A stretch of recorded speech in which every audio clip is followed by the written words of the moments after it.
Back బోన్గా Jagananna నిలిస్తే బీసీల పాలిట రాబందుల చంద్రబాబు నాయుడు గారు ఉన్న పరిస్థితి మనం చూసాం.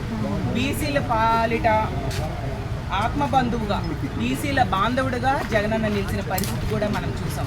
బీసీలని రాజకీయంగా, ఆర్థికంగా, సామాజికంగా ఉన్నత స్థానంలో కూర్చోబెట్టడానికి జగన్మోహన్ రెడ్డి గారు ఎంతగానో కృషి చేశారు.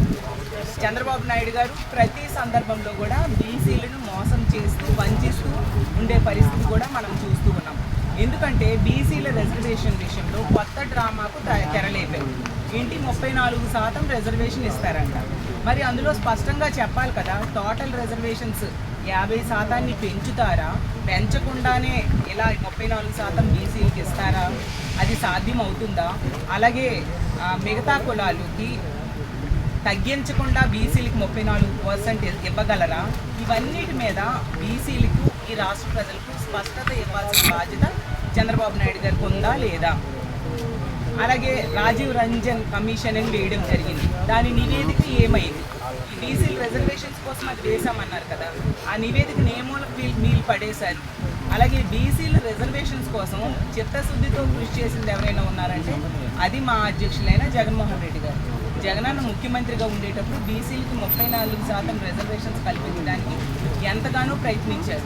అందుకోసం టోటల్ రిజర్వేషన్స్ని 59.85% పెంచి బీసీలకు 34% ఇద్దామని జగనన్న ప్రయత్నించి దానికోసం జీవో నంబర్ 176 జీవోని జారీ చేయడం జరిగింది. దాన్ని అడ్డుకుంటూ తెలుగుదేశం పార్టీ నాయకుడైన బీరు ప్రతాప్ రెడ్డి అనే వ్యక్తి హైకోర్టులో కేసు వేయడం జరిగింది.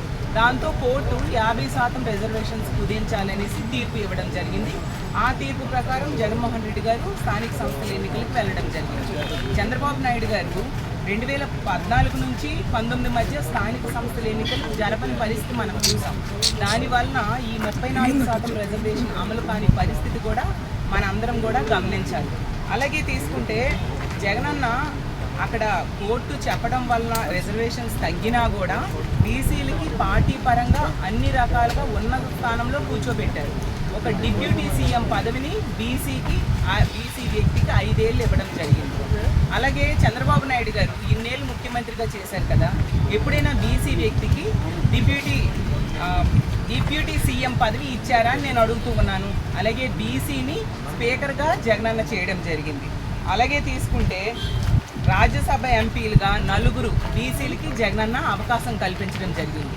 అలాగే లోక్సభ ఎంపీలుగా 25 మందిలో 11 మందికి బీసీలకి అవకాశం కల్పించారు. అలాగే ఎమ్మెల్సీల్లో ఒకేసారి 18 స్థానాలు ఎన్నికలు జరిగితే 11 మంది బీసీలకి జగనన్న అవకాశం కల్పించారు. టోటల్గా ఉన్న 58 మందిలో 28 మంది బీసీలకు జగనన్న అవకాశం కల్పించడం జరిగింది. అలాగే మేయర్లు 13 మందిలో 9 మందికి జగనన్న అవకాశం కల్పించడం జరిగింది. జిల్లా పరిషత్ చైర్పర్సన్స్గా కూడా 13 మందిలో 6గురికి అవకాశం కల్పించారు. ఎంపీపీలుగా 636 మంది ఉంటే అందులో 239 మంది అంటే 38% బీసీలకు అవకాశం కల్పించారు. మున్సిపల్ చైర్పర్సన్స్గా 53% మందికి అవకాశం కల్పించారు బీసీలకు. వ్యవసాయ మార్కెట్ కమిటీ చైర్పర్సన్స్గా 39% మందికి అవకాశం కల్పించడం జరిగింది. అలాగే ఇతర కార్పొరేషన్స్ చైర్మన్స్గా కూడా 39% మంది బీసీలకు అవకాశం కల్పించడం జరిగింది. బీసీ కార్పొరేషన్స్ 56 వేయడం జరిగింది. అలాగే జెడ్పీటీసీల్లో 34% మందికి బీసీలకు అవకాశం కల్పించారు. ఎంపీటీసీలుగా 34% మందికి అవకాశం కల్పించారు. సర్పంచులుగా కూడా జగనన్న 39% మందికి అవకాశం కల్పించడం జరిగింది. అంతగా బీసీల కోసం బీసీలని రాజకీయంగా ఉన్నత స్థానంలో కూర్చోబెట్టడానికి జగనన్న కృషి చేశారు. అలాగే బీసీలకి స్థానిక సంస్థల్లో అవ్వచ్చు, అలాగే నామినేటెడ్ పదవుల్లో, నామినేటెడ్ వర్క్స్లో 50% పదవులు ఇవ్వడం కోసం జగనన్న ఏకంగా చట్టాన్నే చేయడం జరిగింది. అంతగా బీసీల సంక్షేమానికి జగనన్న కృషి చేసిన సంగతి కూడా మనందరము చూసాము. ఇప్పుడు చంద్రబాబు నాయుడు గారు నిన్న ఒక మాట అన్నారు, ఈ బీసీల రిజర్వేషన్స్ మీదంట ఎవరైనా కోర్టుకు వెళ్తే చరిత్రహీనులుగా మిగిలిపోతారంట.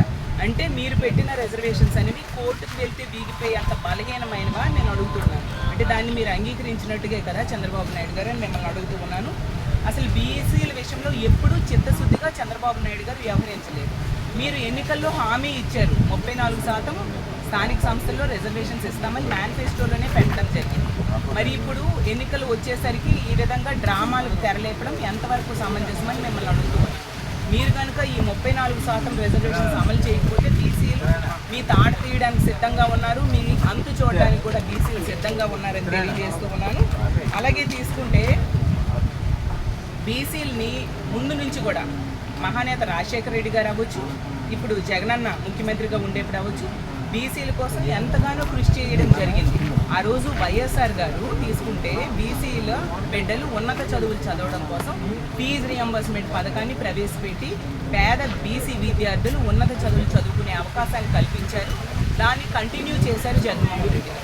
అలాగే బీసీలకు ఏదైనా హెల్త్ బాగలేకపోతే వాళ్ళకి ఉచితంగా వైద్యం అందించడం కోసం ఆరోగ్యశ్రీ పథకాన్ని ఆ రోజు వైఎస్ఆర్ గారు తీసుకొస్తే దాన్ని కంటిన్యూ చేసి దాన్ని విస్తరించిన పరిస్థితి కూడా జగన్మోహన్ రెడ్డి గారు చేసిన పరిస్థితి మనందరము చూసాం.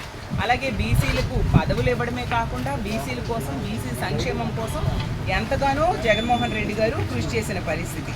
అలాగే తీసుకుంటే ఇక్కడే కృష్ణా జిల్లా జడ్పీ చైర్పర్సన్ జనరల్ స్థానంలో ఒక బీసీ మహిళకు అవకాశం కల్పించారు.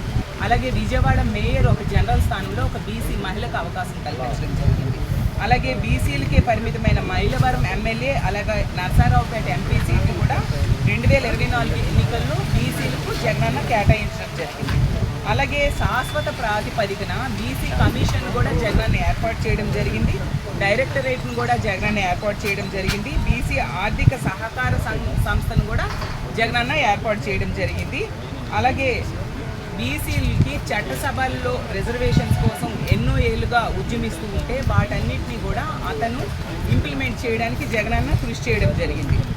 50% సీట్లు కేటాయించాలంటూ పార్లమెంట్లో వైఎస్ఆర్సీపీ ఎంపీలతో ప్రైవేట్ బిల్లును కూడా పెట్టించిన ఘనత జగన్మోహన్ రెడ్డి గారికి సాధ్యమని తెలియజేస్తున్నాను. బీసీలకు కేంద్రంలో ప్రత్యేక మంత్రిత్వ శాఖ అలాగే ప్రత్యేకంగా బడ్జెట్ కూడా కేటాయించాలని జగనన్న కోరడం జరిగింది. అలాగే జనగణనలో బీసీలకు కుల గణన చెయ్యాలి అని చెప్పేసి జాతీయ స్థాయిలో బీసీ సంఘాలు ఉద్యమించిన కేంద్రం సానుకూలంగా స్పందించలేదు.